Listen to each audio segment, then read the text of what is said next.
복음으로 충분한 삶 7번째 시간입니다. 오늘은 로마서 8장의 말씀을 여러분들과 함께 같이 나누도록 하겠습니다. 8장 26절부터 30절까지의 말씀 저희가 함께 읽었는데요. 그리스도인들이 현실에 두렵고 또 불안정한 상황 속에서도 담대함을 잃지 않고 믿음을 가지고 살아갈 수 있는 이유는 이 미래에 대한 소망을 우리가 품고 있기 때문이다라고 생각됩니다. 반대로 이 미래에 대한 소망이 확실치 않을 때, 불안정할 때는 우리의 삶이 두려움과 또 낙심과 갈등으로 인해서 어려움을 겪게 되는 것 같습니다. 바울은 오늘 본문에서 그리스도인들이 미래에 대한 소망, 이 미래에 대한 소망을 확실하게 가질 수 있는, 소유할 수 있는 이유에 대해서 이야기를 해주고 있습니다. 첫 번째 이유는 성령 하나님께서 우리를 위해 중보해 주시기 때문이다라는 사실을 우리들에게 이야기해주고 있습니다. 26절인데요. 이와 같이 성령도 우리의 연약함을 도우시나니 우리는 마땅히 기도할 바를 알지 못하나 오직 성령이 말할 수 없는 탄식으로 우리를 위하여 친히 간구하시느니라. 아멘. 모든 그리스도인들은 응답받는 기도 생활을 갈망합니다.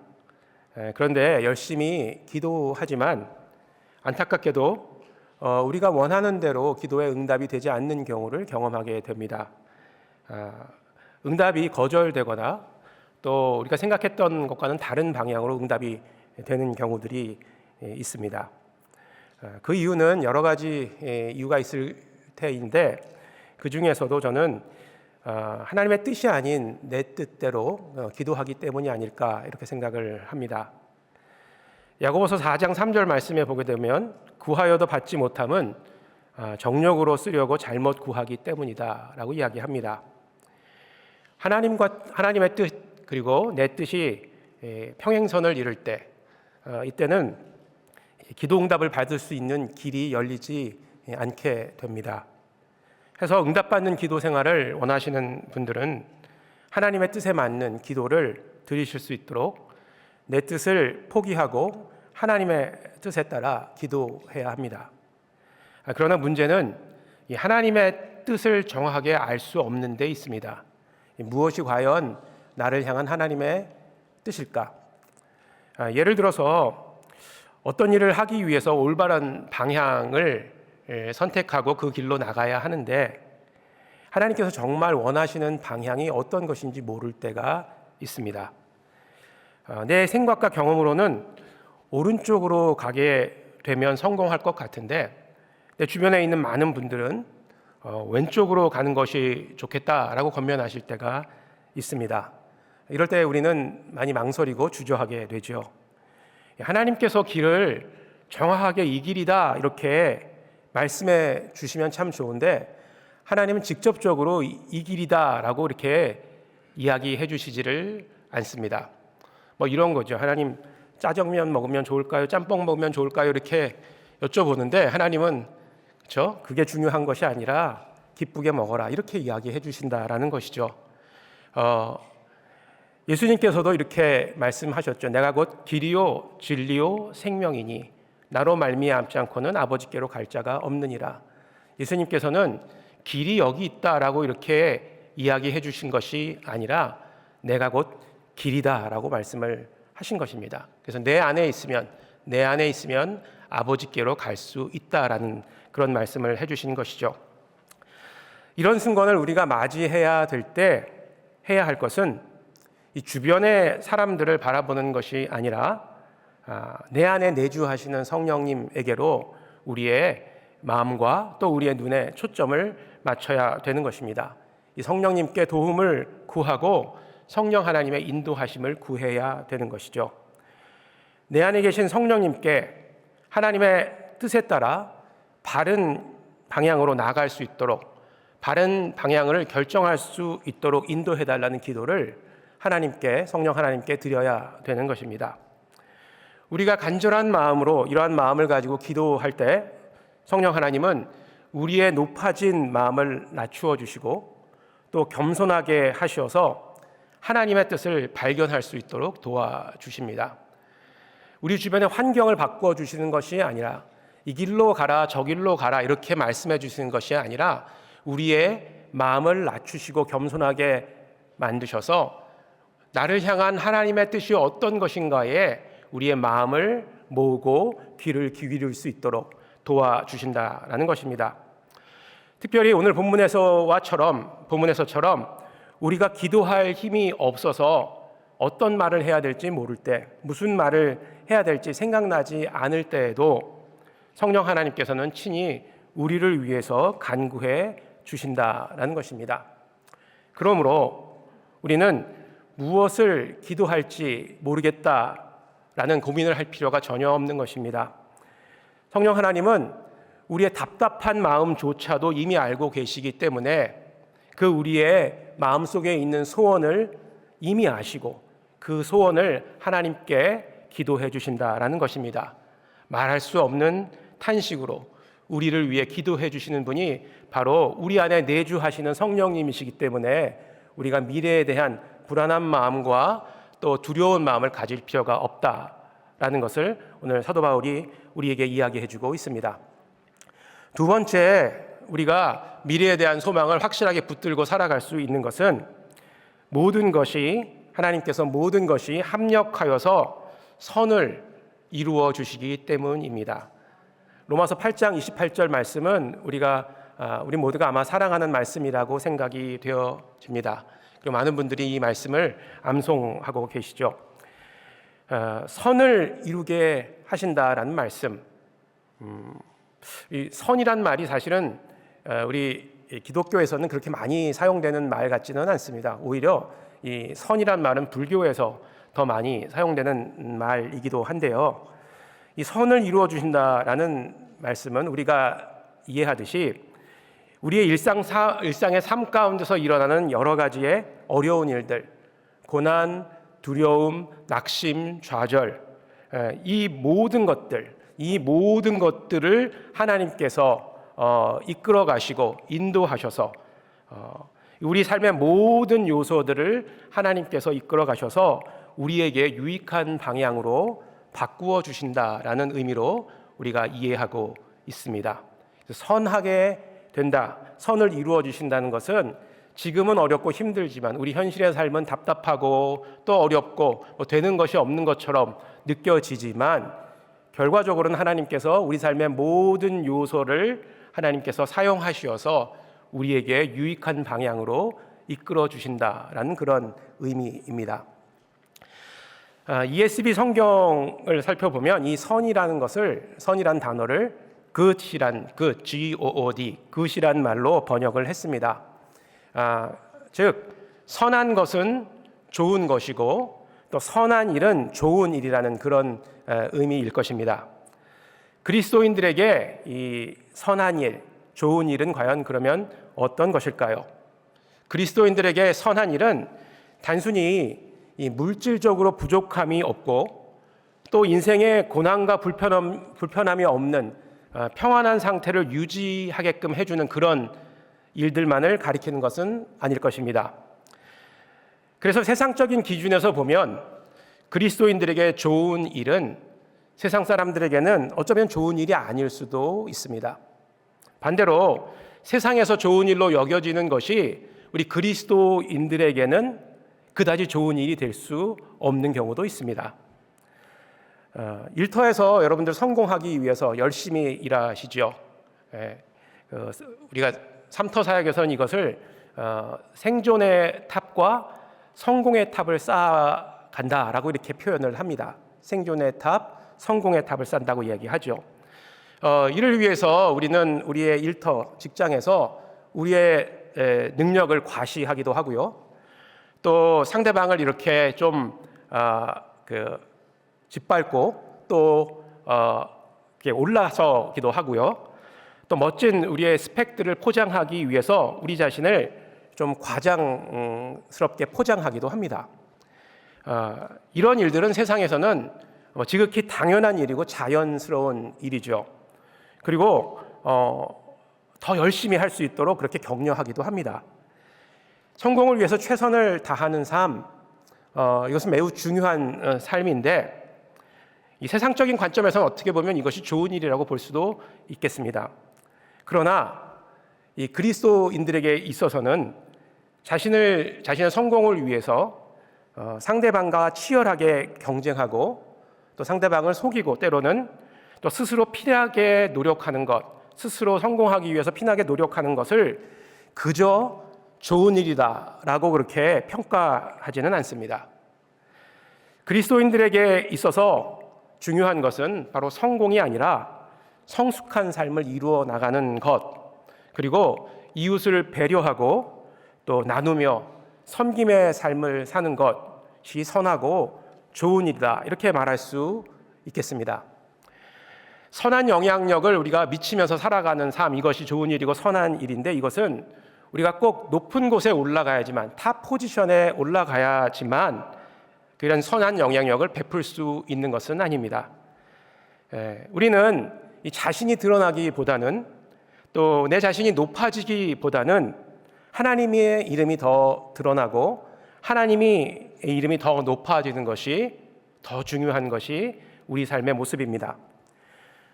예수님께서도 높은 곳에서 내려와 낮은 곳으로 임하셨습니다. 그런 예수님을 본받는 삶을 사는 것이 우리의 삶의 본질인데, 그렇기 때문에 우리는 우리 자신을 더 낮은 곳으로 감추고 낮추고 섬기는 삶을 살아가는 것, 이것이 바로 좋은 일이고 선한 일이다 라고 할 수 있겠습니다.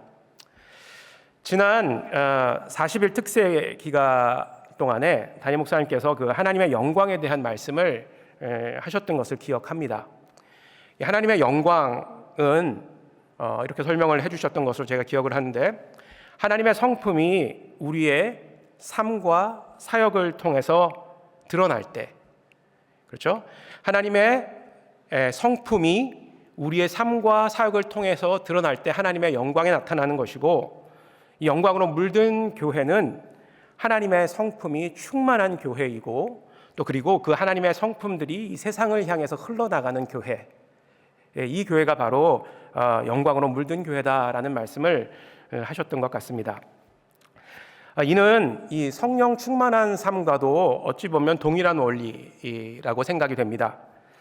성령 하나님이 우리의 삶을 지배하고 인도하면 우리의 내면에 성령의 열매가 맺히게 됩니다. 그리고 우리의 인격은 예수 그리스도를, 또 예수 그리스도의 성품을 닮아가게 되죠. 그리고 이 예수 그리스도를 닮은 이 인격이 우리의 행동으로 변화되어서 우리 주변에 있는 사람들에게 흘러가는 것이죠.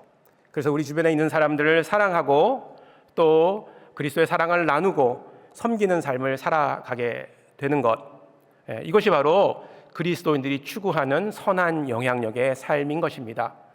충만이라는 단어가 fulfillment라는 단어죠. 이 fulfillment라는 것은 차고 넘쳐서 흘러간다라는 그런 의미를 가지고 있습니다. 그래서 우리가 선한 영향력을 미치는 삶은 바로 우리 안에 차고 넘치는 하나님의 성품과 인격이 우리 주변의 사람들에게 흘러가는 것, 이것을 의미한다라고 이야기할 수 있고, 또 우리가 그런 삶을 살 때 하나님의 영광이 나타난다라고 이야기할 수 있게 되는 것입니다. 여기 계신 모든 성도님들을 한번 축복하기를 원하는데요. 우리 모든 성도님들의 삶과 사역을 통해서 하나님의 영광이 풍성하게 나타나기를 소망합니다. 아멘. 하나님께서는 말씀드린 바와 같이 모든 것이 우리 삶에서 이루어지고 있는 모든 것이 합력하여서 선을 이루어 가시는 역사를 우리에게 허락하십니다. 하나님께서 working together 한다라고 이렇게 표현을 하고 있어요. 그런데 하나님께서는요, 모든 것을 합력해서 선을 이루어 가시지만 모든 사람을 위해서 선을 이루어 가지는 않습니다. 모든 사람을 위해서 선을 이루어 가지는 않는다. 분명한 조건을 28절에서 제시하고 계시죠. 이 합력해서 선을 이루는 것을, 이 역사를 경험하는 사람들은 하나님을 사랑하는 자, 그리고 그 뜻대로 부르심을 입은 자, 자라고 한정하고 있습니다. 바로 이런 자들만이 하나님의 축복을, 이 모든 것이 선하게 되는 이 축복을 경험할 수 있다라는 것이죠. 사랑하는 성도 여러분, 여러분들은 하나님을 사랑하는 자 되십니까? 그리고 그의 뜻대로 부르심을 입은 자들이시죠. 아멘. 그러면 하나님께서 베푸시는 이 모든 것이 합력하여서 선을 이루어가는 것을 여러분들은 여러분들의 삶 가운데서 경험하게 될 것입니다. 자, 첫 번째로 하나님을 사랑하는 자, 하나님을 위해 살기로 헌신한 사람들이라고 이렇게 저희가 표현할 수가 있겠는데, 하나님을 사랑하는 자는 우리의 삶을 하나님 앞에 드리고 하나님을 기쁘시게 하는 삶을 살기로 작정한 사람들일 것입니다. 요한복음 14장 21절을 보게 되면 우리 한번 같이 그 말씀을 읽어볼까요? 시작. 나의 계명을 지키는 자라야 나를 사랑하는 자니 나를 사랑하는 아버지께 사랑을 받을 것이요 나도 그를 사랑하여 그에게 나를 나타내리라. 아멘. 하나님을 사랑하는 자는 하나님을 위해서 살기로 헌신을 작정한 사람이다 라고 이렇게 말씀을 드렸는데, 이 사랑은요 단순한 감정이 아니라는 사실 여러분들 알고 계실 것입니다. 이 사랑은 내 마음을 정하고 의지적으로 사랑하는 분을 따르기로 작정하고 또 그분을 기쁘시게 하는 삶을 살아가기로 다짐하는 사람들입니다. 바로 하나님을 사랑하는 자, 이런 자들에게 하나님께서는 모든 것을 선하게 이루어 주신다라고 약속하셨습니다. 두 번째로는요, 그 뜻대로 부르심을 입은 자들인데, 이 뜻대로 부르심을 입은 자들은 30절에서 볼 수 있듯이 하나님께서 미리 정하신 사람들이라는 뜻입니다. 바로 예정하신 사람들을 하나님께서 부르신다라는 그런 의미입니다. 하나님께서는 하나님을 사랑하는 자, 그리고 그 뜻대로 예정하시고 또 부르신 자들을 통해서 하나님의 역사를 이루어 가시는데, 그들을 위해서 좋은 것과 나쁜 것들을 모두 주권적으로 사용하셔서 그들에게, 즉 우리들에게 선한 삶을 살아가도록 도우신다라는 것이 바로 28절의 말씀입니다. 자, 그렇다면 하나님의 뜻대로 부르심을 입은 자들, 하나님을 사랑하는 자들에게 베푸시는 이루어 주시는 이 선한 삶, 이 선한 삶이라는 것은 과연 어떤 것일까요? 여러분들은 이 선한 삶을 살아가고 계십니까? 그리고 이 선을 추구하고 계십니까? 과연 이 선이라는 것은 어떤 의미일까요? 자, 이 질문에 대한 답은요, 그 다음 절인 29절과 30절에서 찾을 수가 있습니다. 29절을 보게 되면, 29절을 영어 성경으로 보게 되면 우리말 성경에는 없지만 영어 성경에는 그 for라는 접속사로 시작을 하는 것을 볼 수가 있습니다. For those whom he foreknew 이렇게 시작하는 것을 볼 수가 있죠. 즉 29절은 28절에 대한 이유를 설명해주고 있는 구절이다라는 것입니다. 29절 말씀을 한번 살펴보면요, 하나님이 미리 아신 자들을 또한 그 아들의 형상을 본받게 하기 위하여 미리 정하셨으니 이는 그로 많은 형제 중에서 맏아들이 되게 하여 하심이니라. 그 아들의 형상을 본받게 하기 위하여 라고 쓰여져 있습니다. 이 말씀은 이 예정에 관한 말씀인데, 이 예정에 관한 그런 신학적인 교리를 설명하는 데는 많은 시간이 필요하기 때문에 이 시간에 이것을 다루기는 좀 어려울 것 같습니다. 다만 하나님께서 하나님을 사랑하는 자, 곧 그 뜻대로 부르심을 입은 자들에게 베풀어 주시는 이 선, 왜 하나님께서는 왜 이 선을 이루어 주시는지, 이 하나님의 의도와 또 목적이 무엇인지를 살펴보기 위해서 약간의 신학적인 요소만을 설명드리도록 하겠습니다. 이 하나님께서 미리 아신 자들이라는 말은 이 구별하여 사랑하신 자들이다라는 의미를 내포하고 있습니다. 이 성경에서 하나님의 성도들에 대한 예지, 미리 안다라는 것이죠. 미리 안다라는 말은 영원한 사랑으로 미리 아신 자들을 사랑한다라는 그런 의미를 가지고 있습니다. 예레미야 31장 3절 말씀을 보게 되면 옛적에 여호와께서 나에게 나타나사 내가 영원한 사랑으로 너를 사랑하기에 인자함으로 너를 이끌었다 하였노라 라고 이렇게 이야기를 하고 있습니다. 옛적에 여호와께서 나에게 나타나사 영원한 사랑으로 너를 사랑하기에 이렇게 말씀을 하고 계시죠. 하나님께서는 모세를 부르실 때도 나는 이름으로 너를 안다 라고 말씀하셨고 또 그를 선택하셔서 이스라엘 백성을 인도하게 하셨습니다. 하나님은 미리 아신 자들을 즉 구별하여 사랑하신 자들을 미리 선택하셔서 하나님의 자녀가 되는 특권을 주셨으며 또 구원의 은혜를 누리게 하셨습니다. 그리고 예수 그리스도의 형상을 본받게 하기 위하여 모든 것이 합력하여서 선을 이루게 하신다라고 이야기하고 있습니다. 그 다음 30절 말씀에서는 이 성도가 성숙해져 가는 과정을 단계적으로 설명을 하고 있습니다. 이 성숙해져 가는 과정을 단계적으로 간략간략하게 설명해 드리도록 하겠습니다. 30절 말씀을 먼저 보았으면 좋겠는데요. 30절 말씀 한번 같이 읽어보도록 하겠습니다. 또 미리 정하신 그들을 또한 부르시고 부르신 그들을 또한 의롭다 하시고 의롭다 하신 그들을 또한 영화롭게 하셨느니라. 아멘. 자, 하나님께서는 미리 정하셨다. 미리 하나님께서 사람들을 정하셨다라고 이야기하죠. 즉 예정하셨다라는 것입니다. 그리고 나서 그 예정하신 자들을 부르셨다라고 이야기를 하죠. 이 부르심을 우리는 소명이라고 그렇게 이야기합니다.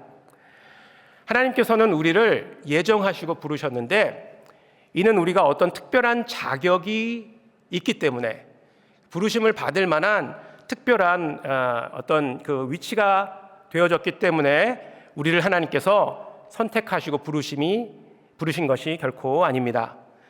하나님의 예정과 그리고 부르심에는 하나님의 전적인 주권이 들어가 있는 것이고 하나님의 은혜가 들어가 있는 것입니다. 그리고 하나님의 부르심에는 결코 실수가 없으시죠. 그리고 후회하심이 없는 것입니다. 그러기에 하나님의 선택과 부르심을 인간의 어떤 지혜와 경험으로 판단하고 비판할 수 있는 것이 아닌 것입니다. 왜 이렇게 나를 부르셨냐고 질문할 수 없다라는 것이죠. 하나님께서 우리를 예정하시고 우리를 부르신 것은 오늘 본문에 있듯이 그리스도를 닮아가게 하기 위해서 하나님의 형상을 본받아가게 하기 위해서 우리를 부르셨다라는 것입니다. 그 다음으로는요, 하나님께서 우리를 의롭다 칭해 주셨다라고 이야기하고 있죠. 칭의라는 그런 단어를 사용을 하죠. 우리는 하나님 앞으로 나갈 수 있는 자격이 바로 이 의로움인데 이 의로움을 가질 수 없는 자들입니다. 죄로 인해 이 의로움이 상실되었기 때문이죠. 그러나 예수 그리스도가 우리를 위해 십자가에서 죽으심으로 하나님과 우리 인간들을 화평하게 하셨고 화목하게 하셨고 또 믿음으로 그리스도를 구주와 주님으로 영접하는 모든 자를 의롭다 칭해 주셨습니다. 이 역시 하나님의 은혜이죠.